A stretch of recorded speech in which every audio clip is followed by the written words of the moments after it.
So I'm in a bit of a zero tolerance humour at the moment.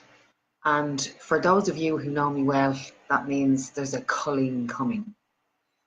And part of the reason why I'm having zero tolerance at the moment for anything that is not in alignment with my values is when I was on the Success Engineers course there 2 weekends ago in Glasgow with the beautiful Simon and Dino.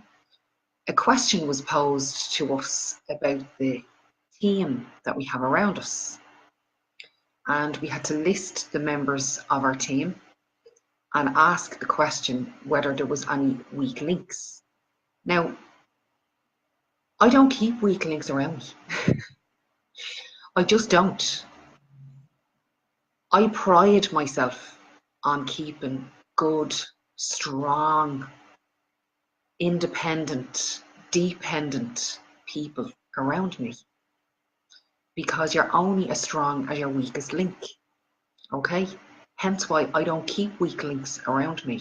So everybody that I am surrounded with who's on my team is very strong.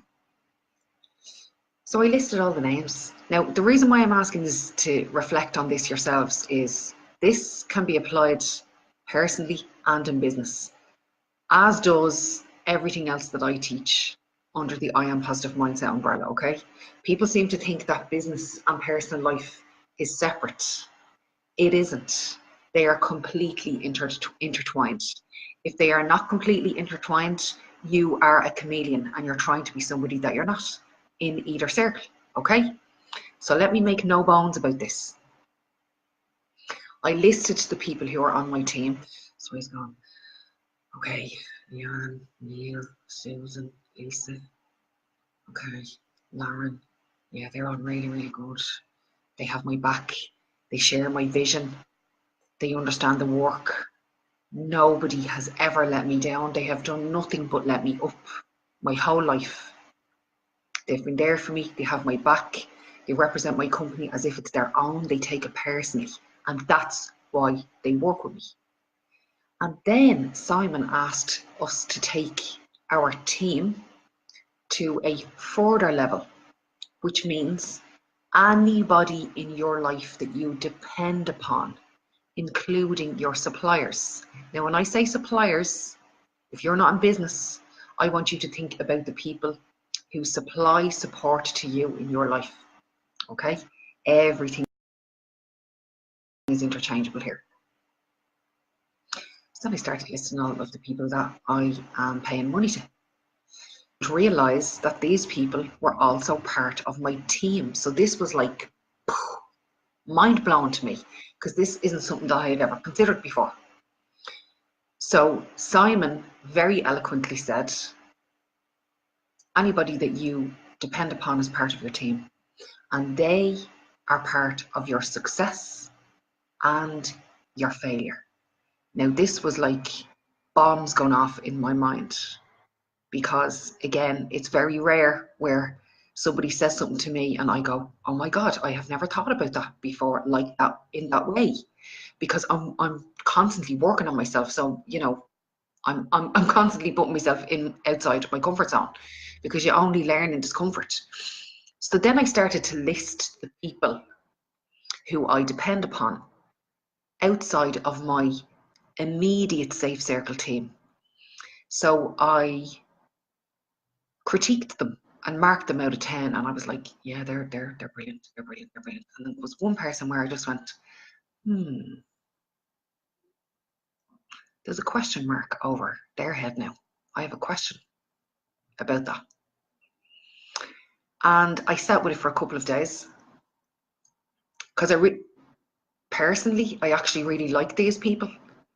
However, I work to very high standards, and Amanda Delaney will tell you, my attention to detail sometimes can be painful.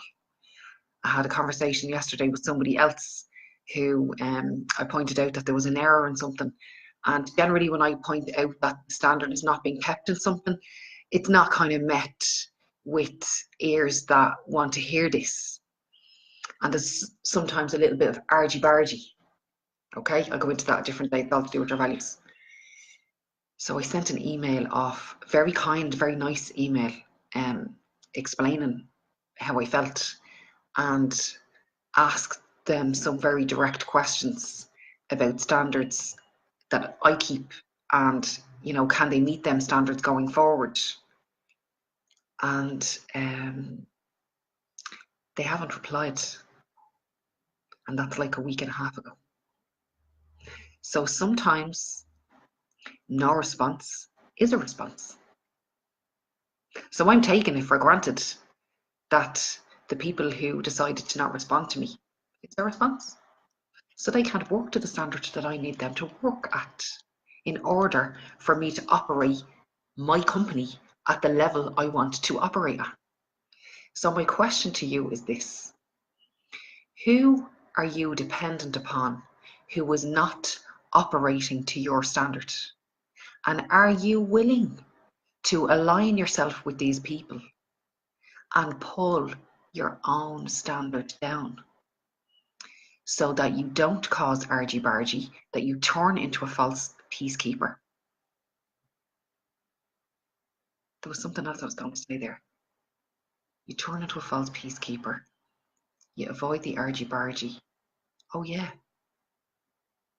And they don't feel uncomfortable because they don't have to change. You have to change. You have to get uncomfortable in the wrong direction. Reducing your standard, not raising your standard, reducing your standard. So ask yourself that question. Are you willing to align yourself with people who have potential to add towards your success or your failure? Very, very, very important question on this Thursday. Take it easy.